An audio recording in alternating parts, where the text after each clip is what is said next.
हे न प्रभु कोथा गेला आचार्य ठाकुर रे न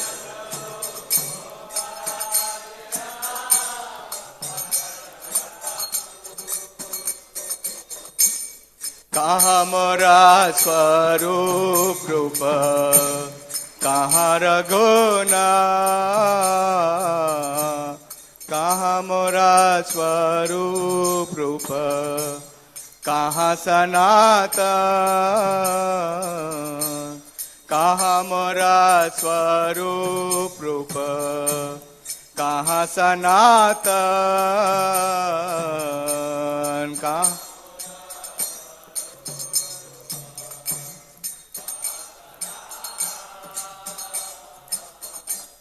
कहाँ दास रघुनाथ पतित पावन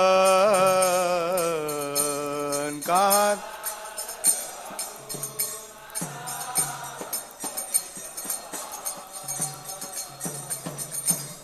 कहाँ मोरा भट्ट युग कहाँ कबीरा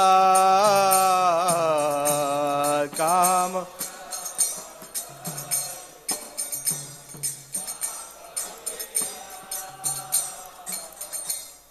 एक काल को था गेला गौर नटराज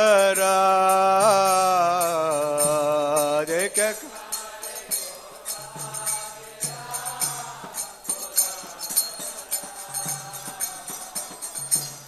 पाषाणे कुटिबो माथा अनले बसिबो पाषाण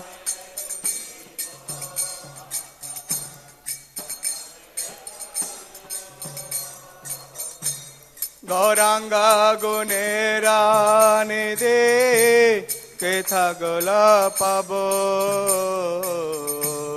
गौरांगा गुनेरा निधे कोथा गेल से सब संगीरा संगे जे कैलो विला से सब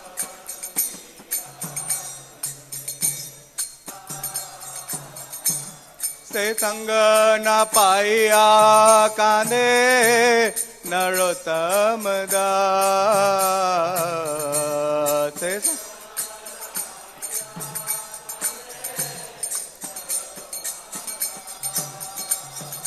जे अनिलो प्रेमाधन करुणा प्रचुर जय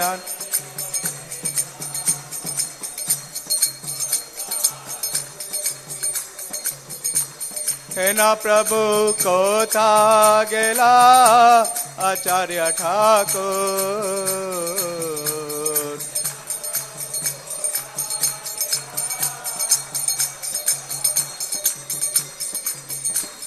हरे कृष्णा कृष्णा कृष्ण हरे हरे हरे राम राम राम हरे हरे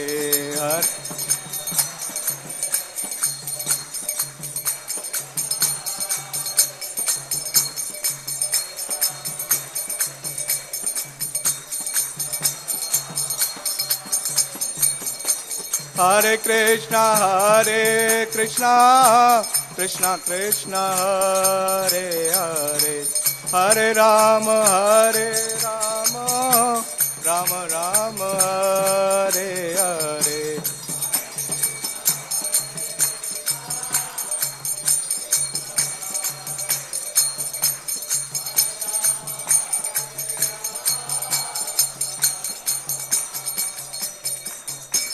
जय ओम विष्णुपाद परमहंस परिवाजकाचार्य अष्टोत्तर शत श्रीमद कृष्ण कृपा श्रीमूर्ति अभय चरणारविंद भक्ति वेदांत स्वामी शील प्रभुपाद की जय ओम विष्णुपाद परमहंस परिवाजकाचार्य अष्टोत्तर शत श्रीमद श्री भक्ति सिद्धांत स्वामी ठाकुर प्रभुपाद की अनंत कोटि वैष्णव वृंद की नामाचार्य श्री हरिदास ठाकुर की प्रेम से कहो श्री कृष्ण चैतन्य प्रभु नित्यानंद श्री अद्वैत गदाधर शिवासादि गौर भक्तवृंद की, श्री श्री राधा पार्थ सारथी गोप गोपीनाथ श्याम कुंड राधा कुंड गिरि गोवर्धन की, श्री वृंदावन धाम की, श्री मथुरा धाम की, श्री द्वारकापुरी धाम की, नवदीप मायापुर धाम की, पुरुषोत्तम श्री जगन्नाथपुरी धाम की, गंगा माई की जय, जमुना माई की जय, तुलसी देवी की जय, श्री वृंदावन दास ठाकुर तिरुभाव तिथि महामहोत्सव की जय, निताय गौर Premanandi. All glories to the assembled devotees, all glories to the assembled devotees, all glories to Sri Guru and Gauranga. हरे कृष्णा।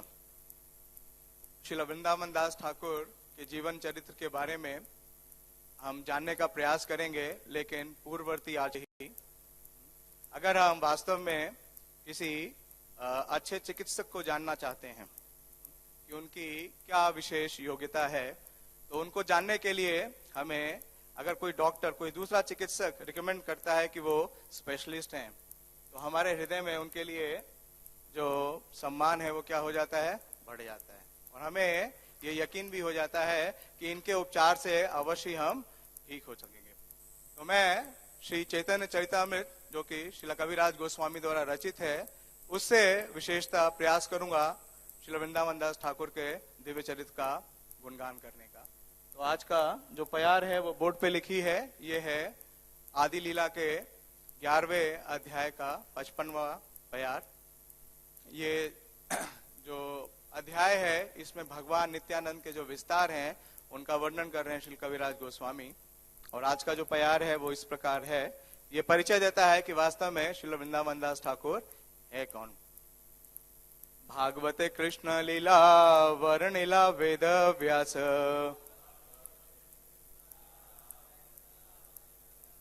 चैतन्य लीला ते व्यास वृंदावन दास।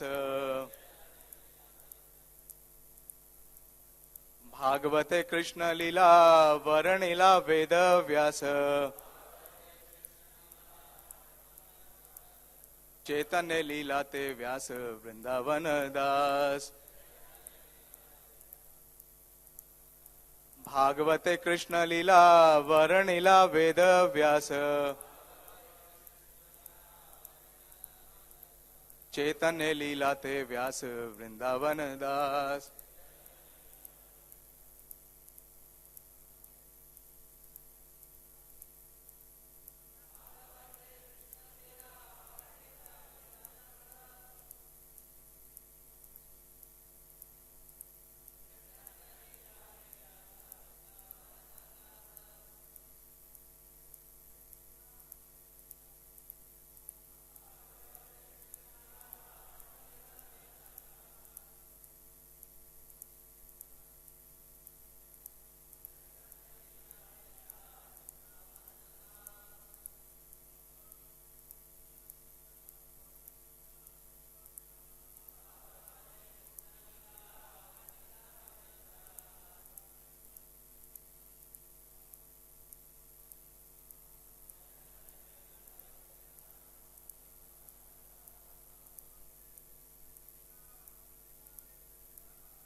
माता जी,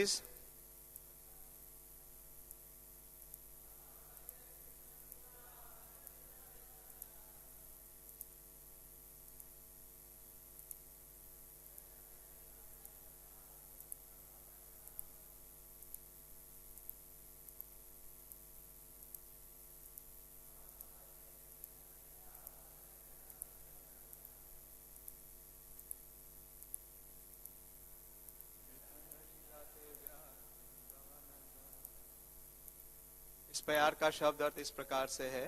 भागवते, श्रीमद् भागवत में कृष्ण लीला, भगवान कृष्ण की लीलाएं वर्णिला, वर्णन किया वेद व्यास, द्वैपान व्यासदेव द्वारा।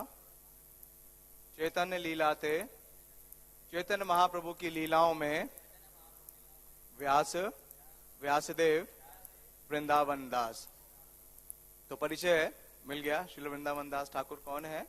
कविराज गोस्वामी बता रहे हैं कि श्रील वेद व्यास ने श्रीमद् भागवत में कृष्ण लीलाओं का वर्णन किया और श्री चैतन्य महाप्रभु की लीलाओं में व्यास हुए वृंदावन दास। छोटा तात्पर्य है श्रील प्रभुपाद जी के द्वारा, और फिर इस तात्पर्य के अनुसार ही कुछ चर्चा करने का प्रयास करेंगे।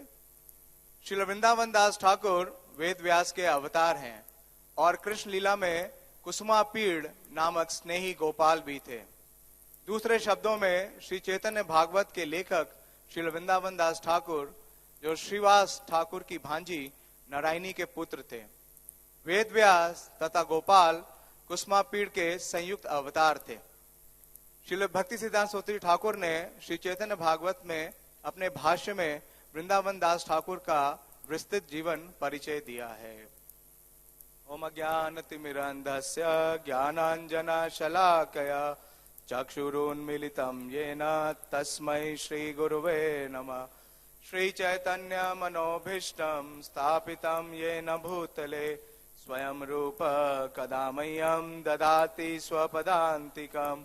वन्देऽहं श्रीगुरो श्रीयुतपदकमलं श्रीगुरून् वैष्णवांश्च श्रीरूपं साग्रजातं सहगण रघुनाथान्वितं तं सजीवं साद्वैतं सावधूतं परिजन सहितं कृष्ण चैतन्य देवं श्रीराधा कृष्ण पादान् सहगण ललिता श्री विशाखान्वितं च। हे कृष्ण करुणा सिंधु दीनबंधु जगतपते गोपेश गोपिका कांत राधा कांत नमोस्तुते। तप्त कांचन गौरांगी राधे वृंदावनेश्वरी वृषभानुसुते देवी प्रणमामि हरिप्रिये। वाञ्छा कल्पतरुभ्यश्च कृपा सिन्धुभ्येव च पतितानां पावनेभ्यो वैष्णवेभ्यो नमो नमः। जय श्री कृष्ण चैतन्य प्रभु नित्यानंद श्री अद्वैत गदाधर शिवासादि गौर भक्त वृंद। हरे कृष्णा कृष्णा कृष्णा हरे हरे, हरे राम राम राम हरे हरे। नमो विष्णुपादाय कृष्ण प्रेष्ठाय भूतले श्रीमते भक्ति वेदांत स्वामिनिति नामिने। नमस्ते सरस्वती देवे गौरवाणी प्रचारिणे निर्विशेष शून्यवादी पाश्चात्य देश तारिणे।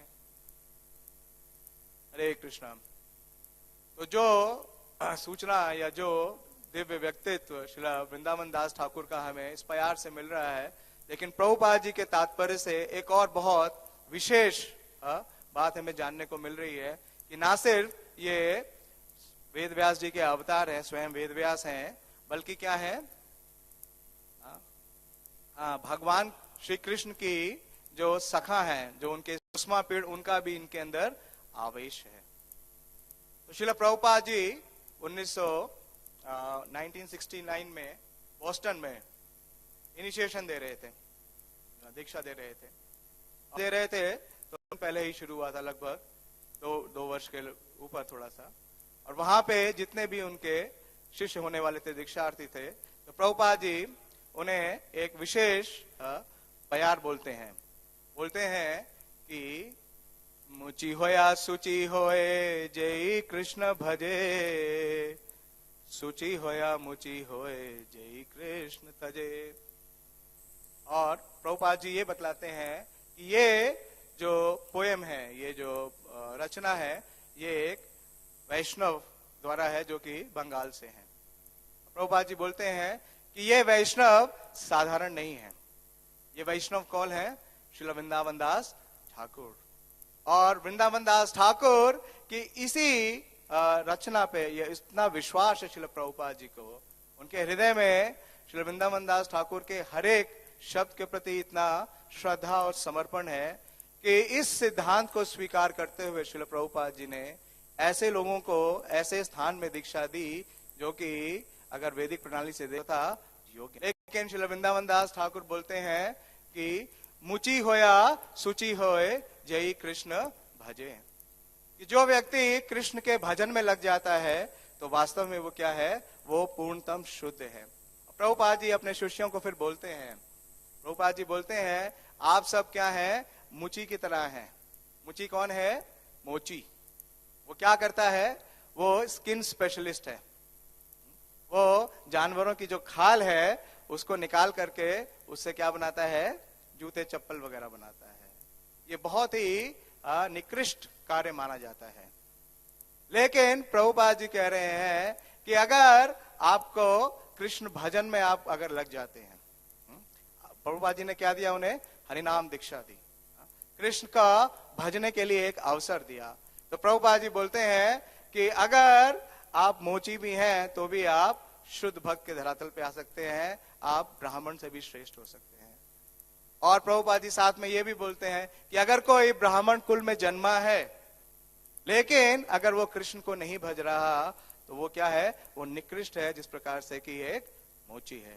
तो प्रभुपाद जी फिर व्यंग करते हैं और बोलते हैं कि अब मैंने तुम्हें मुची से शुचि बना दिया है, मोची से ब्राह्मण बना दिया है, लेकिन अब तुम वापस जो है, वापस तुम मुची मत बनना।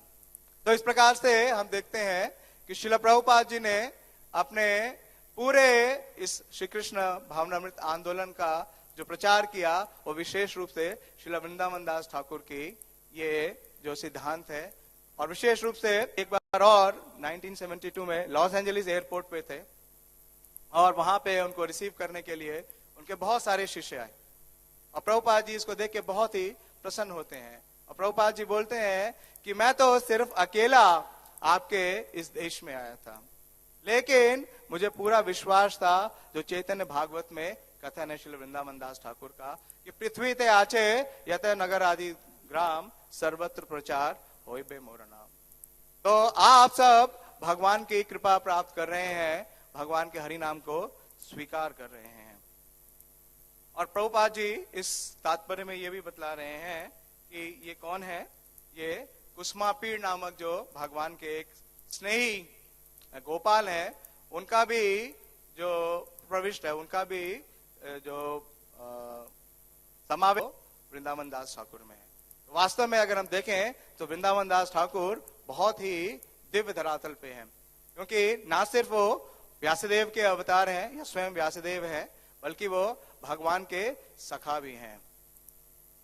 तो गौर गौणादेश दीपिका में इसके ऊपर श्री कवि कर्णापुर लिखते हैं कि वेद व्यासो ये एवासीद दासो वृंदावन अधुना सखा या कुसुमा पीड़ा कार्यतस् तम समाविष्ट।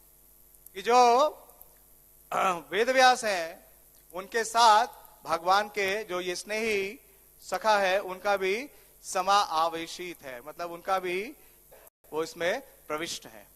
तो हम देखते हैं विशेष रूप से कि गौर लीला के जितने भी पार्षद हैं उनकी आइडेंटिटी, उनकी पहचान बता पाना संभव नहीं है।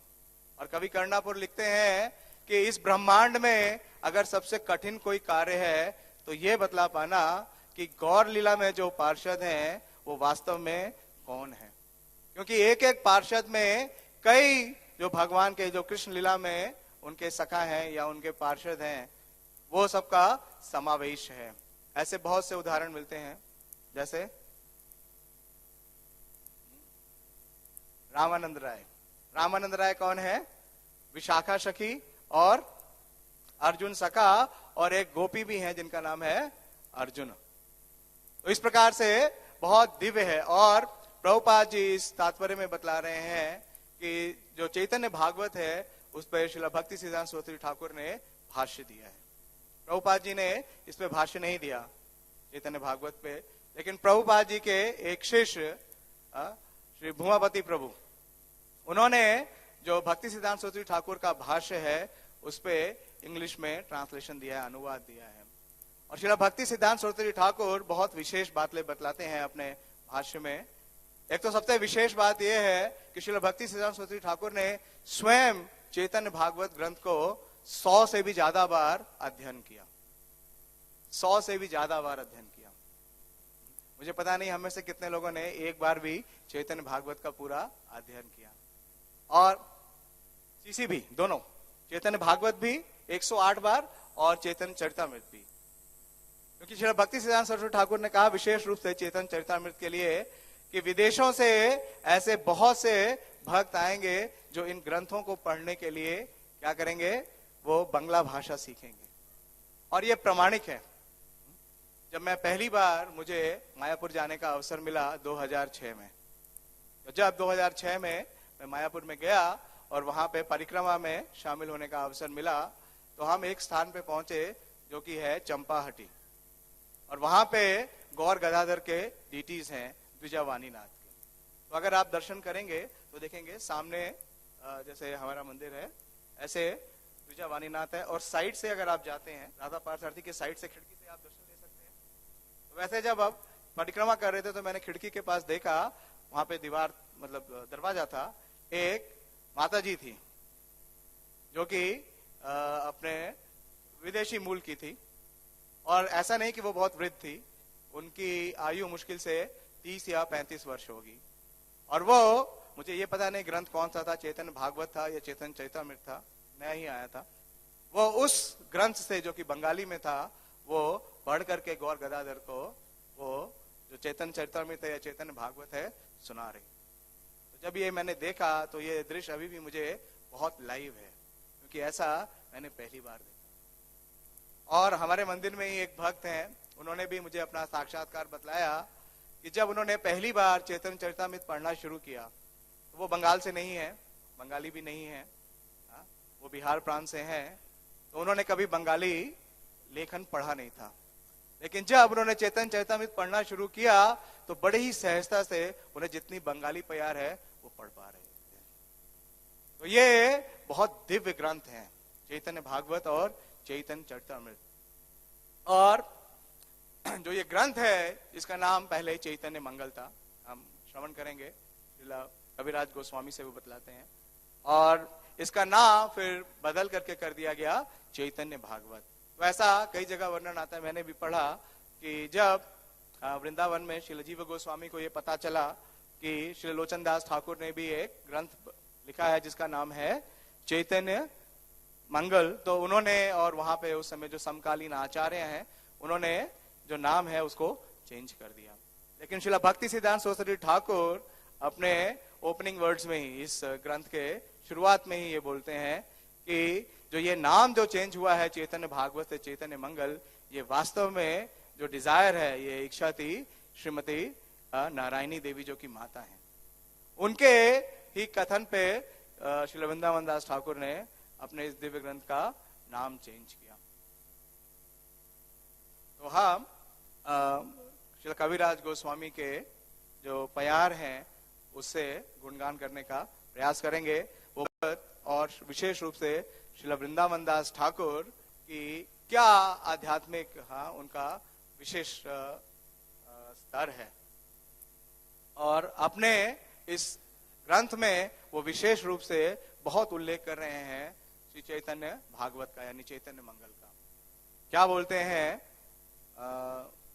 श्री कविराज गोस्वामी, वो बोलते हैं, ओरे मूढ़ लोक सुनी चैतन्य मंगल, चैतन्य महिमा याते जानिबे सकल। कविराज गोस्वामी बोल रहे हैं, अरे जरा श्री चैतन्य मंगल तो पढ़ो, हमें बोल रहे हैं। इस ग्रंथ श्री श्री राधा पार्थसारथी भगवान की जाए, श्री श्री गौर निताय की जाए, श्री श्री सीताराम लक्ष्मण हनुमान की जाए। तो देखिए क्या उपमा दे रहे हैं चैतन्य भागवत को या चैतन्य मंगल को। वो बोल रहे हैं कि अरे मूर्खों, जरा श्री चैतन्य मंगल तो पढ़ो। इस ग्रंथ को पढ़कर तुम श्री चैतन्य महाप्रभु की सारी महिमाओं को समझ सकते हो। चैतन्य महाप्रभु की सभी महिमा को समझ पाना कैसे, लेकिन ये आशीर्वाद दे रहे हैं श्री कविराज गोस्वामी। और श्री प्रभुपाद जी बहुत ही विशेष तात्पर्य लिखते हैं। श्री प्रभुपाद जी लिखते हैं कि कृष्णदास कविराज गोस्वामी द्वारा श्री चैतन्य भागवत को मान्यता देना इसका सूचक है कि वे गुरु शिष्य परंपरा को मानते हैं। दिव्य साहित्य के लेखक कभी भी अपने पूर्ववर्ती आचार्यों का अतिक्रमण नहीं करना चाहते। तो विशेष रूप से हम देखते हैं कि कविराज गोस्वामी ना सिर्फ हाँ, वो पर्सोनिफिकेशन है ह्यूमिलिटी के, हाँ, दैन्यता या विनम्रता के, बल्कि वो पर्सोनिफिकेशन है वैष्णव एटिकेट के, वैष्णव सदाचार के। और हम देखते हैं कि भगवान चैतन्य की लीला में ऐसा हुआ कि वेंकट भट्ट यानी वल्लभ भट्ट, उन्होंने भी एक रचना की थी। उन्होंने श्रीमद् भागवतम पे एक भाष्य लिखा, और वो जो भाष्य था वो बड़े ही आदर पूर्वक चैतन्य महाप्रभु को सुनाना चाहते थे, लेकिन उन्होंने कहा उनके अंदर थोड़ा ज्ञान का अहंकार था। उन्होंने कहा कि जो श्रीधर स्वामी जो पूर्ववर्ती आचार्य हैं, श्रीधर स्वामी की जो टीका है उससे मेरी जो टीका है वो श्रेष्ठ है। तो चैतन्य महाप्रभु ने उसे स्वीकार नहीं किया, उसे अस्वीकार कर दिया। तो आगे श्रील कविराज गोस्वामी लिखते हैं कि वृंदावन दास कैला यहाँ रे श्रवण ना से सर्व अमंगल, कि अगर कोई वृंदावन दास जी के द्वारा जो रचित चैतन्य मंगल की रचना है उसको सुनता है, उसका श्रवण करता है, यहाँ रे श्रवण नाशे सर्व अमंगल, तो उसके जीवन में जितना भी अमंगल है वो तुरंत ही नष्ट हो जाएगा। चैतन्य निताय याते जानिए महिमा, याते जानी कृष्ण भक्ति सिद्धांते रसीमा। आगे क्या बोल रहे हैं कि श्री चैतन्य मंगल पढ़कर मनुष्य श्री चैतन्य महाप्रभु तथा नित्यानंद प्रभु की सारी महिमाओं या सत्य को समझ सकता है और भगवान कृष्ण की भक्ति के चरम निष्कर्ष तक पहुंच सकता है। तो ये बहुत विशेष है चैतन्य भागवत का। और श्रील प्रभुपाद जी इस तात्पर्य में लिखते हैं कि वास्तव में अगर हमें किसी भी ग्रंथ को समझना है तो ग्रंथ को समझने के लिए पहली योग्यता क्या है कि हम वैष्णव भागवते पोड़िया गया वैष्णव रे स्थाने। अगर हम श्रीमद् भागवत को अगर सीधे समझने का प्रयास करेंगे तो ये संभव नहीं है। प्रभुपाद जी अपने तात्पर्य में बोलते हैं कि श्रीमद् भागवत न्याय प्रस्थान कहलाने वाला वेदांत सूत्र की मूल टीका है। जितने भी वेद शास्त्र हैं उनसे उनका निष्कर्ष श्रील व्यासदेव ने किसमें दिया? वेदांत सूत्र में, जिसे कि ब्रह्म सूत्र भी कहा जाता है। और ये क्या है? ये बहुत ही जटिल और कठिन है, क्योंकि बहुत ही कोडेड फॉर्म में, कंडेंस फॉर्म में, सूत्रों के फॉर्म में उसको श्रील व्यासदेव ने उसकी रचना की है। उसको समझना, उसका जो नेचुरल कमेंट्री है, उसका जो भाष्य है वो क्या है? श्रीमद् भागवत। लेकिन श्रीमद् भागवत में भी क्या है? बहुत लॉजिक है, आर्ग्यूमेंट है। तो लॉजिक और आर्ग्यूमेंट को एक सामान्य व्यक्ति नहीं समझ सकता। और विशेष रूप से जो रचना की है श्रील व्यासदेव जी ने, वो किसमें है? वो संस्कृत में है। तो सामान्यतः लोग तो संस्कृत नहीं जानते, तो वो कैसे इसको समझेंगे? और दूसरा, श्रील प्रभुपाद जी एक चिंता व्यक्त कर रहे हैं इस तात्पर्य में, बोल रहे हैं कि श्रीमद् भागवत ऐसे ही जो पेशेवर इसके रिसाइटर्स हैं, जो पेशेवर कथाकार हैं, उन्होंने क्या कर दिया है? इसको पूरी तरीके से धूल धूसरित कर दिया है। क्यों? क्योंकि वो सीधे भगवान की जो रासलीला है उसका वर्णन करते हैं और कृष्ण को उस प्रकार से प्रस्तुत करते हैं जैसे कि वो पूरी तरीके से स्त्री के वशीकर्ता के रूप में प्रस्तुत करते हैं। और भागवत सप्ताह करते हैं, इस 7 दिनों में वो भागवत को पूर्ण कर लेते हैं। तो प्रभुपाद जी कह रहे हैं इस प्रकार समझ पाना संभव नहीं है। और श्रीला भक्ति सिद्धांत सरस्वती ठाकुर इसमें लिखते हैं कि यदि कोई श्रीमद् भागवत को समझना चाहता है तो उसे ठीक से सबसे पहले समझने के लिए जो श्रील वृंदावन दास ठाकुर द्वारा चैतन्य भागवत है, अगर इस पुस्तक को पढ़ लेता है तो मनुष्य इस भक्ति के विज्ञान को अत्यंत ही सरलता से समझ सकता है। और श्रील वृंदावन दास ठाकुर आगे लिखते हैं, देखिए कितनी प्यारों में गुणगान कर रहे हैं, बहुत प्यार है। श्री वृंदावन दास ठाकुर ने श्री चैतन्य मंगल, जो कि अब बाद में ही चैतन्य भागवत कहलाया, में भागवत के प्रमाणिक उदाहरण देते हुए भक्ति के निष्कर्ष का सार प्रस्तुत किया है। तो जो भक्ति है उसका बहुत विस्तार से व्यासदेव ने वर्णन किया है। जन्मादि यस्य यतः, इसकी व्याख्या कितने श्लोकों में की है? 18,000 श्लोकों में। 18,000 श्लोक है श्रीमद् भागवतम में। लेकिन जो व्यासदेव हैं, मतलब ठाकुर, उन्होंने अपने चैतन्य भागवत में जितने भी भक्ति से संबंधित जो निष्कर्ष के जितने भी श्लोक हैं उन्हें उदित किया है श्रीमद् भागवत में, दोनों श्रीमद् भागवत में भी और श्री चैतन्य चरितामृत में भी। श्रील भक्ति सिद्धांत सरस्वती ठाकुर कहते हैं कि जो भागवतम का सार है वो विशेष रूप से चैतन्य भागवत में प्रस्तुत है। और फिर आगे एक बहुत आशीर्वाद देते हैं श्रील कविराज, हृदय इंडेटेड है चैतन्य भागवत के प्रति। वो क्या बोलते हैं? चैतन्य मंगल सुनी यदि पाषांडी यवन, से ही महावैष्णव होए तत्क्षण। क्या बोल रहे हैं कि चैतन्य मंगल सुने यदि पाषांडी यावन, यदि कोई बड़े से बड़ा नास्तिक भी है, यावन है, मुसलमान भी है, और अगर वो चैतन्य मंगल को सुनता है तो वो तुरंत ही कृष्ण का महान भक्त बन सकता है तत्क्षण, बिना एक क्षण के भी वो तुरंत ही शुद्ध भक्त बन सकता है। और फिर आगे बोलते हैं कि मनुष्य रचिते नारे ऐसे ग्रंथ धन्य, वृंदावन दास मुखे वक्ता श्री चैतन्य। और बहुत विशेष बात बोल रहे हैं कि मनुष्य रचिते नाही ऐसे अन्य ग्रंथ, कि ये जो ग्रंथ है ये कोई मनुष्य की रचना से संभव नहीं है। क्यों? क्योंकि इस ग्रंथ को वृंदावन दास मुखे वक्ता श्री चैतन्य, ये वृंदावन दास ठाकुर के मुख से ये जो ग्रंथ आया है, वास्तव में इसके वक्ता कौन है? भगवान चैतन्य महाप्रभु स्वयं। और श्रील प्रभुपाद जी इस पे भी बहुत विशेष तात्पर्य बोलते हैं कि भक्त के लिखने वे भगवान की लीलाओं के बारे में लिखता है तो वे अकेले नहीं लिखता, बल्कि भगवान उसकी सहायता करते हैं। तो ये जो ग्रंथ है वास्तव में इसे श्री वृंदावन दास ठाकुर ने नहीं लिखा, ये कविराज गोस्वामी बता रहे हैं, इसे स्वयं चैतन्य महाप्रभु ने लिखा है। इसीलिए प्रभुपाद जी जितने भी और एडिशंस हैं उसकी बहुत ही भर्त्सना करते थे।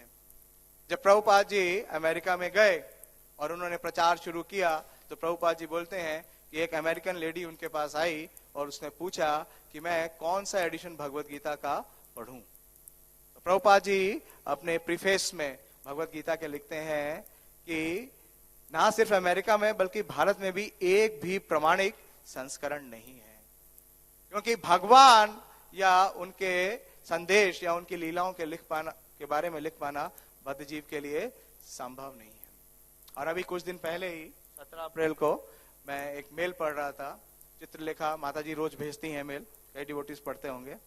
चित्रलेखा देवी दासी माता जी एक डेली मेलर भेजती हैं श्री प्रभुपाद जी के गुण। जब ऑस्ट्रेलिया में थे, प्रचार कर रहे थे, और विशेष रूप से सिडनी टेम्पल में, तो जब प्रभुपाद जी शाम को भगवत गीता का प्रवचन दे रहे, वहां पे एक ऑस्ट्रेलियन माता जी ने उनसे कहा कि आपकी जो गीता है, how is your Bhagavad Gita any better than others? तो प्रभुपाद जी ने कहा कि it is not my Bhagavad Gita, ये मेरी भगवत गीता नहीं है, because this is Bhagavad Gita as it is. तो प्रभुपाद जी और हमारे पूर्ववर्ती जो आचार्य जो ये ग्रंथ दे रहे हैं, ये वास्तव में कौन दे रहा है? भगवान श्री कृष्ण दे रहे हैं, केवल उन्हें निमित्त मात्र बना रहे हैं। और प्रभुपाद जी लिख रहे हैं कि इस प्रकार से ये जो दिव्य ग्रंथ है ये स्वयं चैतन्य महाप्रभु द्वारा दिया गया है। और आगे श्रीला कविराज गोस्वामी कहते हैं कि वृंदावन दास पदे कोटि नमस्कार, ऐसे ग्रंथ करी तेनो तरिला संसार। वृंदावन दास ठाकुर के प्रति कोटि नमस्कार। मैं श्री वृंदावन दास ठाकुर के चरण कमलों पर कोटि कोटि प्रणाम करता हूं। उनके अतिरिक्त और कोई व्यक्ति सभी पतित आत्माओं के उद्धार के लिए ऐसा अद्भुत ग्रंथ नहीं लिख सकता। तो ये है श्री वृंदावन दास ठाकुर द्वारा रचित चैतन्य भागवत की महिमा। और दूसरी बात हम देखते हैं जो कि श्री प्रभुपाद जी अपने इस तात्पर्य में दे रहे हैं कि जो वृंदावन दास ठाकुर हैं वो कौन है? व्यासदेव तो है, दूसरा परिचय क्या दिया? वो नारायणी देवी के पुत्र हैं। नारायणी देवी के पुत्र हैं। तो जो नारायणी देवी है वो भी विशेष है। क्यों? क्योंकि नारायणी देवी जो है वो भतीजी है श्रीवास ठाकुर की। वो पहली पात्र है, वो ऐसे शेष सुयोग्य पात्र है कि जिनके माध्यम से भगवान चैतन्य ने जो अपनी जो प्रेमावेश का विस्तार है उसका प्राकट श्रीमती नारायणी देवी के द्वारा ही किया था। जब हम देखते हैं कि भगवान चैतन्य ने अपना कीर्तन विलास प्रारंभ किया नवद्वीप में, तो उन्होंने जो स्थान सिलेक्ट किया वो था श्रीवास आंगन।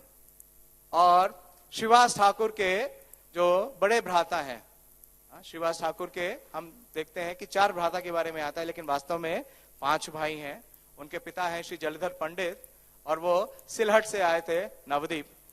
लेकिन जब वो नवद्वीप आए उससे पहले ही उनके जो सबसे ज्येष्ठ पुत्र थे श्री नलिन पंडित, उनका देह का अंत हो गया, उन्होंने देह त्याग दिया। और जब वो लोग नवद्वीप पहुंचे तो श्रीवास ठाकुर के साथ उनके 3 और भाई थे। कौन कौन याद है? श्री राम पंडित, श्रीनिधि और श्रीपति, और साथ में नारायणी देवी भी आई। नारायणी देवी बालिका थी जिस समय महाप्रभु ने अपना प्रकाश इस भौतिक नवद्वीप में प्रस्तुत किया, अपना प्राकट्य किया। तो क्योंकि श्रीवास आंगन में महाप्रभु का कीर्तन होता था और पूरे रात कीर्तन होता था, और उस समय जो यावन थे उनका राज्य था, तो श्रीवास ठाकुर के हृदय में थोड़ी सी ये शंका थी, क्योंकि उन्हें ये लगता था कि कहीं ऐसा ना हो कि जो यावन है, और विशेषकर से कौन, काजी, काजी के जो सैनिक हैं वो आकर के किसी प्रकार से विघ्न डाले महाप्रभु के कीर्तन में। वो डरे नहीं थे अपने लिए, लेकिन महाप्रभु के कीर्तन में विघ्न नहीं हो ऐसा उनका हृदय में भाव था। और ये भाव चैतन्य महाप्रभु ने तुरंत ही पकड़ लिया, जान लिया। तो एक दिन चैतन्य महाप्रभु बोलते हैं श्रीवास ठाकुर से, और अपना जो प्रकाश है, अपना जो ऐश्वर्य प्रकाश है उसे प्रदर्शित करते हैं और बतलाते हैं कि तुम्हें डरने की जरा भी आवश्यकता नहीं है। और बोलते हैं कि यहां तो पहले कोई सैनिक आ नहीं सकता, लेकिन अगर कोई आ भी जाता है तो जो ये यवन राज है, मैं उसके पास जाऊंगा और उससे बोलूंगा कि वो अपने जो ग्रंथ हैं, उनके जो कुरान हैं, उससे वो क्या करें, आयतें पढ़ें, और उन आयतों को पढ़ करके उनके जो दरबारी हैं या सैनिक हैं उन्हें प्रेम भाव में लेके आए। वो तो कर नहीं सकते, लेकिन फिर मैं जब पढ़ूंगा या जब मैं बोलूंगा तो सब लोगों को प्रेम भाव में डुबा दूंगा। तो जब ऐसा बोला महाप्रभु ने तो थोड़ा विचार कर रहे थे श्रीवास ठाकुर। तो महाप्रभु को लगा कि शायद श्रीवास ठाकुर ने पूरी तरीके से इसे स्वीकार नहीं किया है। तो वहीं पे 4 वर्ष की नारायणी थी बालिका के रूप में। तो महाप्रभु ने उसी क्षण नारायणी को बोला, नारायणी देवी को बोला कि नारायणी बोलो कृष्ण। और नारायणी देवी ने जोर से कीर्तन किया, हरे कृष्णा कृष्णा कृष्णा हरे हरे, हरे राम राम राम हरे। उनके मुख से भगवान श्री कृष्ण का नाम का उच्चारण होने लगा, और जैसे ही वो उच्चारण करने लगी, जो नारायणी थी बालिका वेश में पूर्ण रूप से प्रेमावेश में आ गई, और उनके आंसुओं से लगातार वर्षा का बरस रही थी। जो अश्रुधारा थी वो पूरी तरीके से श्रीवास आंगन को अपलावित कर दी। तो इस प्रकार से महाप्रभु ने अपनी जो प्रकाश लीला है उसका सबसे पहले प्राकट्य किसको किया? श्रीमती नारायणी देवी को। और विशेष रूप से ये वर्णन आता है, आगे भी आएगा, कि जो नारायणी देवी हैं उन्हें भगवान चैतन्य का उच्चिष्ट प्राप्त करने के लिए विशेष रूप से उनके पास महाप्रभु की कृपा थी कि महाप्रभु जब भी प्रसाद पाते थे तो उसका उच्चिष्ट नारायणी देवी को देते थे। तो वास्तव में नारायणी देवी भी भगवान श्री कृष्ण की लीला से ही है, और उनका नाम है पूर्व में कृष्ण लीला में किलिम्बिका। भगवान नारायणी सदा चैतन्य महाप्रभु का जूठन खाया करती थी और श्रील वृंदावन दास ठाकुर उन्हीं के कोख से जन्मे थे। श्रील प्रभुपाद जी अपने एक और तात्पर्य में ये उदित करते हैं कि वास्तव में नारायणी देवी हैं कौन, कि अंबिकाय स्वसया यासीन नाम नाम श्रील किलिम्बिका कृष्ण उच्चिष्टो प्रभुंजाना से नारायणा मति। तो जो भगवान श्री कृष्ण जब बाल लीला में थे तो उनकी एक धात्री थी, उनका नाम था अंबिका, और उन्हीं अंबिका की ये छोटी बहन थी और वो क्या करती थी कि भगवान श्री कृष्ण का उच्चिष्ट खाती थी। तो इसी प्रकार से श्रील वृंदावन दास ठाकुर की जो माता है वो कृष्ण लीला में क्या करती हैं कि भगवान चैतन्य का उच्चिष्ट प्राप्त करने का 4 वर्ष में ही इन्हें अवसर मिला था। एक और हमारे आचार्य हैं जिन्हें भगवान चैतन्य का उच्चिष्ट प्राप्त करने का बहुत अवसर मिला था। कौन? श्री रघुनाथ दास गोस्वामी, नहीं, श्री गोपाल भट्ट गोस्वामी। श्री गोपाल भट्ट गोस्वामी जब महाप्रभु साउथ इंडिया यात्रा में थे तो प्रभुपाद जी अपने एक तात्पर्य में और एक विशेष बात लिखते हैं, वो है आदि लीला 17 और 17वें अध्याय के 230वें प्यार पे। और प्रभुपाद जी इस बात का बहुत जोर से खंडन करते हैं कि कोई ये नहीं समझे कि जो महाप्रभु का जो उच्चिष्ट नारायणी देवी ने स्वीकार किया था उसको खा करके ही वो बाद में गर्भवती हुई और उनसे श्रीला वृंदावन दास ठाकुर का जन्म हुआ।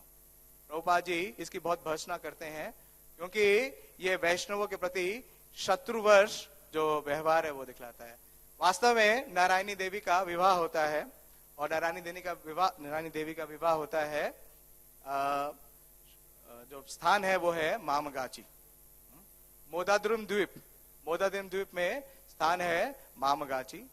और जो शिवास ठाकुर की भार्या है श्रीमती नालिनी देवी, उनके ही परिवार में, वो भी मामगाची से हैं, उनके ही परिवार के एक व्यक्ति से नारायणी देवी का विवाह होता है और वो मामगाची आ जाती हैं रहने के लिए। लेकिन पुत्र को जन्म देने से पूर्व ही जो उनके पति हैं उनका नाम है श्री वैकुंठ दास विप्र। जो वैकुंठ दास विप्र हैं उनका निधन हो जाता है और हम देखते हैं कि कोई विवरण नहीं मिल रहा है उनके परिवार का। श्री भक्ति सिद्धांत सूत्री ठाकुर लिखते हैं क्योंकि श्री वैकुंठ दास विप्र जो है वो भगवान चैतन्य के अनन्य भक्त नहीं थे, इसलिए उनके विवरण की कोई आवश्यकता नहीं है। तो वास्तव में जो परिचय है श्री वृंदावन दास ठाकुर का वो है उनकी माता से, श्री नारायणी देवी से, और उनके परिवार यानी कि श्रीवास ठाकुर से। तो इस प्रकार से नारायणी देवी का जो विशेष उनको जो कृपा मिली थी चैतन्य महाप्रभु की, उसी कृपा के पात्र बने श्रीला वृंदावन दास ठाकुर।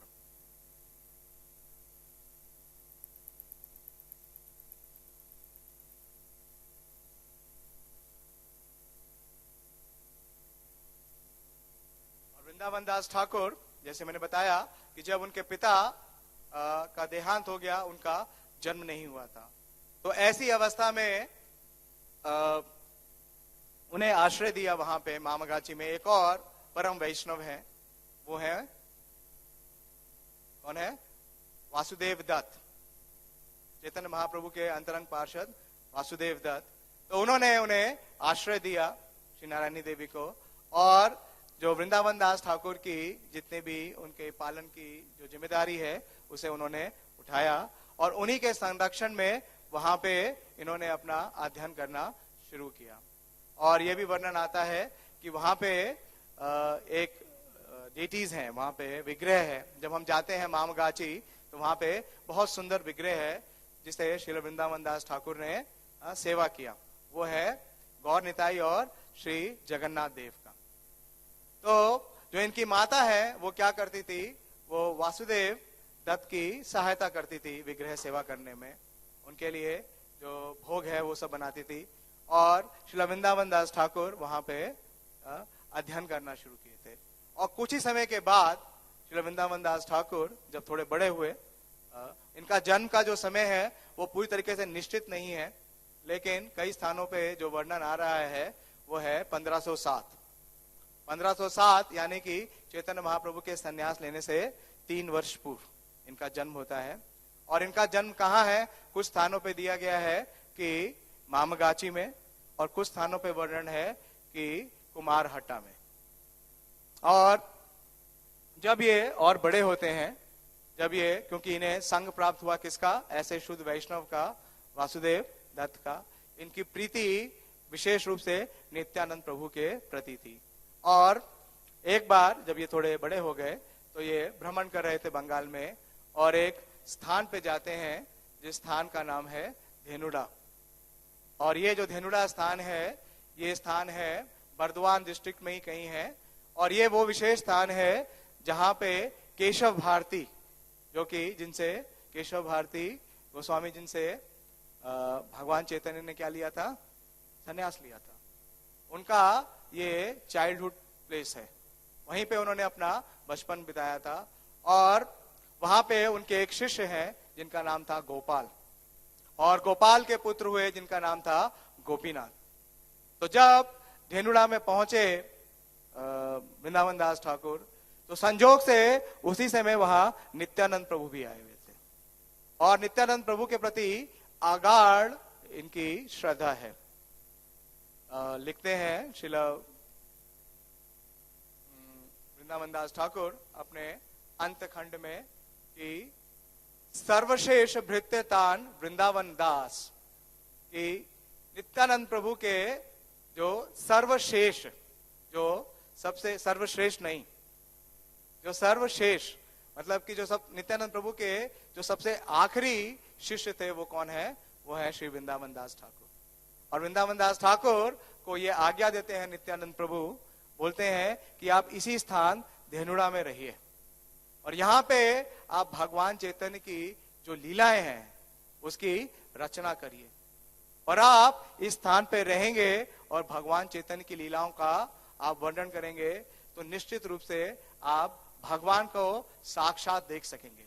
आपको साक्षात संग महसूस होगा। जब भी आपको मुझसे वियोग होगा या भगवान चैतन्य के बारे में सोचेंगे, तो आपको साक्षात्कार ये होगा, आपको लगेगा कि हम यहीं पर उपस्थित है।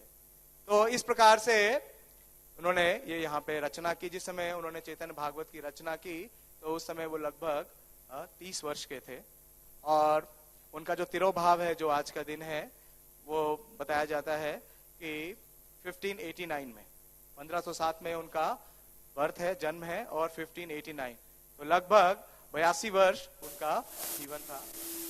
और जब वो थे अपनी माता नारायणी के साथ, उस समय श्री लोचन दास ठाकुर चैतन्य मंगल की रचना करते हैं। तो मैंने सुना है हिज होलीनेस भक्ति वैष्णव आश्रय स्वामी महाराज से कि जो चैतन्य मंगल है जब उसकी रचना कर लेते हैं तो उसमें भी बहुत विशेष रूप से जो सन्यास के पूर्व जो महाप्रभु का वार्ता है विष्णुप्रिया देवी से, उसके बारे में बहुत विस्तार से वर्णन किया है श्री लोचन दास ठाकुर ने। तो जब लोचन दास ठाकुर अपना ग्रंथ पूर्ण कर लेते हैं और अपने गुरु श्री नरहरि चक्रवर्ती ठाकुर को, श्री नरहरि सरकार को देते हैं, तो वो बोलते हैं कि आपने ये जो लीलाएं लिखी हैं ये तो बहुत अंतरंग है, इसे जानना तो किसी के लिए संभव नहीं है, क्योंकि ये लीला तो केवल विष्णुप्रिया देवी और भगवान चैतन्य के मध्य हुई है। तो उन्होंने कहा कि आपको इसे प्रमाणित कराना होगा। तो वो भेजते हैं नारायणी देवी के पास, क्योंकि जिस समय विष्णुप्रिया देवी बाद में थी, जब वो कहाँ पे थी, धामेश्वर महादेव की जब वो विग्रह की सेवा करती हैं, स्थान है नवद्वीप में, तो वहां पे उनकी मित्रता थी नारायणी देवी के साथ, और उन्होंने बतलाया था कि महाप्रभु के साथ उनकी क्या वार्ता हुई थी। और जब श्री लोचन दास ठाकुर आते हैं अपना ग्रंथ लेकर के श्री वृंदावन दास ठाकुर के पास, और वो भी आकर के जैसे प्रभुपाद बता रहे हैं कि जो पूर्ववर्ती आचार्य हैं उन्हें उनके प्रति सम्मान और उनके स्वीकार करते हैं उनके ग्रंथ को। तो वो वर्णन करते हैं लोचन दास ठाकुर कि जो ग्रंथ श्री वृंदावन दास ठाकुर ने लिखा है उससे जो पूरा विश्व है वो क्या हो रहा है, वो भक्ति में पूरी तरीके से ओतप्रोत हो रहा है। तो जब वृंदावन दास ठाकुर के पास ये रचना आती है तो वो नारायणी देवी को देते हैं, और नारायणी देवी इतना प्रसन्न होती हैं उस रचना से, तब वो बोलती हैं श्री वृंदावन दास ठाकुर को, क्योंकि ये जो ग्रंथ श्री लोचन दास ठाकुर ने लिखा है ये बहुत ही विशेष है, बहुत, और ये प्रमाणिक है, और उनके कहने पर चैतन्य भागवत का नाम चेंज करके चैतन्य मंगल करते हैं। समय तो थोड़ा सा बचा है।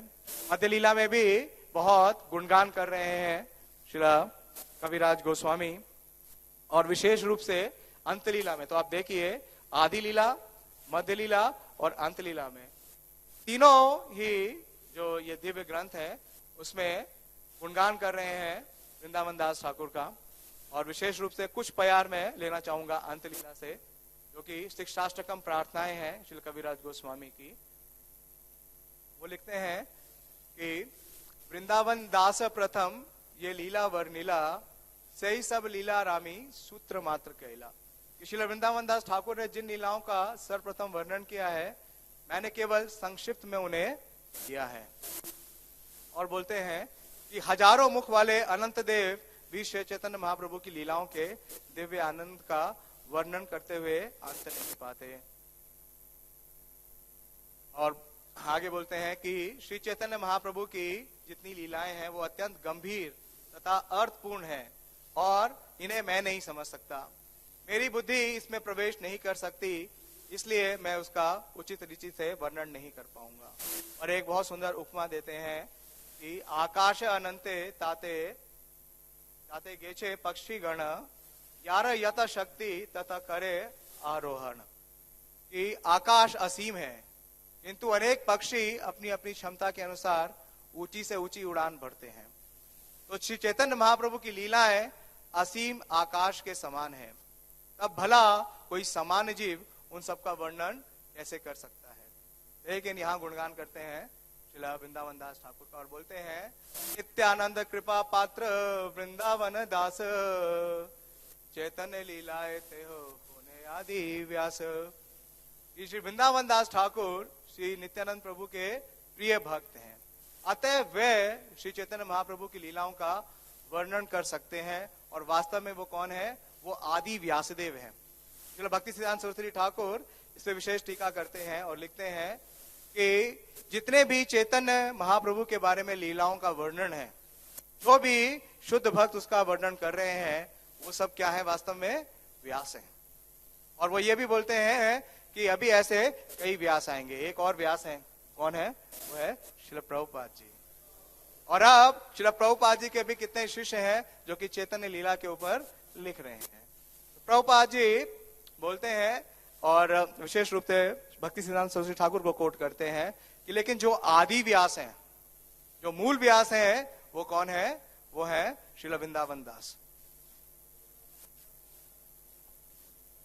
यद्यपि वृंदावन दास ठाकुर के पास अपनी सीमाओं के अंतर्गत श्री चैतन्य महाप्रभु की लीलाओं का पूरा पूरा भंडार था, किंतु उन्होंने अधिकांश को छोड़ केवल अल्पांश का वर्णन किया। तो जो भंडार है चैतन्य महाप्रभु की लीलाओं का, वो उसके वास्तव में जो स्टोर कीपर है वो कौन है? वृंदावन दास ठाकुर। कैसे वो? क्योंकि उसके जो स्टोर कीपर है वो वास्तव में कौन है? नित्यानंद प्रभु। और नित्यानंद प्रभु के विशेष कृपा और प्रिय भक्त हैं श्रीला वृंदावन दास ठाकुर। तो लिख रहे हैं श्रीला कविराज गोस्वामी कि मैंने जिस अंश का वर्णन किया है वो वृंदावन दास ठाकुर द्वारा छोड़ दिया गया है। लिखते हैं कि जो उच्चिष्ट है, मध्य लीला में लिखते हैं कि जो वृंदावन दास ठाकुर का जो उच्चिष्ट है, जो उन्होंने छोड़ दिया है, उसे मैं अपने सर पे स्वीकार कर रहा हूं और मैं लिखने का प्रयास कर रहा हूं। तो उन्होंने चैतन्य मंगल यानी चैतन्य भागवत नामक अपनी पुस्तक में अनेक स्थानों पर भगवान चैतन्य की लीलाओं का वर्णन किया है। और मैं अपने पाठकों से अनुरोध करता हूं कि वे इस पुस्तक को सुने, क्योंकि ये सर्वश्रेष्ठ प्रमाण है। कविराज गोस्वामी कह रहे हैं कि जो उनकी रचना है चैतन्य चरितामृत, वो वास्तव में क्या है? श्रेष्ठ प्रमाण नहीं है। और फिर एक बहुत विशेष प्यार बोलते हैं। टाइम तो हो गया है, याद है? एक दो प्यार और बोल दो। बोलते हैं कि चैतन्य लीलामृत सिंधु दुग्ध आब्दी समान, कृष्णा अनुरूप झारी भरी तेनो खेला पान। श्री चैतन्य महाप्रभु की जो अमृत लीलाएं है वो क्षीर सागर के समान है। चैतन्य लीलामृत सिंधु दुग्ध आब्दी समान। और वृंदावन दास ठाकुर ने अपनी तृष्णा के अनुसार अपनी झारी यानी अपना पात्र भरा, एक पिचर उन्होंने उसे भरा और इस सागर का पान कर लिया।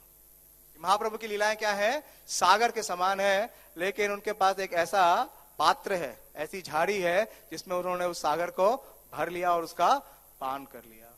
और आगे लिखते हैं कि वृंदावन दास ठाकुर ने जो दुग्ध, जो ये अमृत है, इसका पान किया, इसका जो उच्चिष्ट छोड़ा उसे मैंने स्वीकार किया और मैं भी पूरी तरीके से तृप्त हो गया हूं। अब मेरी तृष्णा भी पूरी तरीके से बुझ गई है। तो इस प्रकार से हम देखते हैं कि जो ये चैतन्य चरितामृत है, ये क्या है? ये एक बिंदु है, जिसे किस सागर से लिया है? चैतन्य भागवत से। अगर हम देखें श्री रूप शिक्षा, चैतन्य महाप्रभु जब रूप गोस्वामी को शिक्षा देते हैं तो यही बोलते हैं कि जो ये भक्ति है, ये क्या है? ये एक सागर के समान है, लेकिन इसका पूरी तरीके से मैं वर्णन नहीं कर सकता, लेकिन इसमें से एक बूंद मैं आपको दे रहा हूं। और श्री रूप गोस्वामी ने क्या किया? उस एक बूंद को स्वीकार किया और भक्ति रसामृत सिंधु की रचना कर दी। तो इसी प्रकार से श्रील प्रभुपाद जी ने जो उच्चिष्ट हमारे पूर्ववर्ती आचार्यों ने छोड़ा है उसे स्वीकार किया है और इतना लेखन कार्य किया है जो कि सागर के समान है। तो आज के दिन हम विशेष रूप से श्रील वृंदावन दास ठाकुर से ये प्रार्थना करें कि जिस प्रकार से उनके मुख से चैतन्य महाप्रभु की जो लीलाएं हैं उन्होंने स्वयं भगवान ने वर्णन किया, और उनकी जो शिक्षाएं हैं अगर हम देखें तो उनके जीवन में उनके परिवार से संबंधित कोई भी विवरण नहीं है। उनके 4 ही शिष्य थे और वो शिष्य बहुत ही विशेष थे। एक है श्री हरि रामदास और एक गोपीनाथ। तो उनका जीवन पूरी तरीके से नित्यानंद प्रभु के प्रति समर्पित था। तो हमारे जीवन में भी भगवान के प्रति, उनके शुद्ध भक्ति के प्रति समर्पण हो, ऐसा उदाहरण श्री वृंदावन दास ठाकुर प्रस्तुत कर रहे हैं। तो उनसे हम ये याचना करें। श्री वृंदावन दास ठाकुर तिरुभाव तिथि महामहोत्सव की, श्री चैतन्य भागवत महाकाव्य की, श्री चैतन्य चरितामृत की जय, श्री प्रभुपाद की जय। प्रभु जी अगर आप कुछ बोलना चाहें। हरे कृष्ण, बहुत बहुत धन्यवाद। थोड़ा बैठ जाइए, 2 मिनट के लिए बैठ जाइए। जो वर्णन किया है प्रभु जी ने वृंदावन दास ठाकुर के बारे में, तो व्यास देव के अवतार हैं और व्यास देव ने अपने रचना कार्य में, अपने साहित्य में श्री चैतन्य के विषय में कुछ संकेत दिए हैं। तो श्री चैतन्य लीला का वैसा वर्णन नहीं किया वेद व्यास जी ने, तो ये कार्य उनका अधूरा रहा। तो वही व्यास जी श्री गौर लीला में वृंदावन दास ठाकुर के रूप में अवतीर्ण हुए और अपने कार्य को पूरा किया। तो उनका जो कार्य अधूरा रह गया था उसको उन्होंने पूर्ण किया चैतन्य भागवत लिख करके। और फिर चैतन्य भागवत में जगह जगह वो ये सूचना दे रहे हैं कि आगे जो व्यास होंगे, क्योंकि प्रत्येक द्वापर के अंत में व्यास होते हैं और वो 18 पुराणों की रचना करते हैं। तो प्रत्येक द्वापर के अंत में व्यास होते हैं। तो द्वापर के अंत में जो व्यास जी हुए थे वही वृंदावन दास ठाकुर कहते हैं कि आगे चल करके जो व्यास होंगे 18 पुराणों की रचना फिर से करेंगे। तो जब 18 पुराणों की रचना फिर से करेंगे तो उन 18 पुराणों में श्री चैतन्य की लीलाओं का वर्णन किया जाएगा। जैसे कि राम का चरित्र है, कृष्ण का चरित्र है, सभी पुराणों में मिलता है और कुछ ना कुछ नया उसमें मिलता है। उसी प्रकार से श्री चैतन्य महाप्रभु का चरित्र भी 18 पुराणों में कुछ ना कुछ मिलेगा और उनको सब अगर इकट्ठा किया जाए तो बहुत विस्तृत चरित्र होगा। तो वृंदावन दास ठाकुर की भविष्यवाणी करते हैं कि आगे जब 18 पुराणों की रचना जो अन्य व्यास करेंगे तो श्री चैतन्य के चरित्र का जो है वर्णन सभी पुराणों में उसी प्रकार मिलेगा जैसे कृष्ण लीला का मिलता है और राम लीला का मिलता है। श्रील वृंदावन दास ठाकुर तिरुभाव तिथि महामहोत्सव की, श्रील प्रभुपाद की।